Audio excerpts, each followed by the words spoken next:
حضرت علی رضی اللہ عنہ نے فرمایا 4 عادتیں انسان کے دماغ کو کمزور کر دیتی ہیں۔ حضرت علی رضی اللہ عنہ سے پوچھا گیا کہ وہ کون سی عادتیں ہیں جو انسان کے دماغ کو کمزور کر دیتی ہیں؟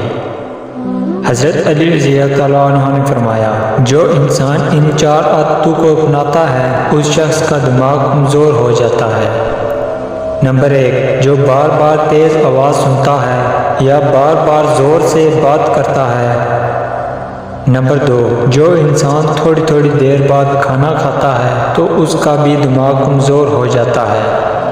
نمبر 3، جو انسان ایک ہی جگہ پر بیٹھا رہتا ہے، کوئی بھی جسمانی کام نہیں کرتا، سارا دن لیٹا رہتا ہے یا بیٹھا رہتا ہے تو اس کا دماغ کمزور ہونا شروع ہو جاتا ہے۔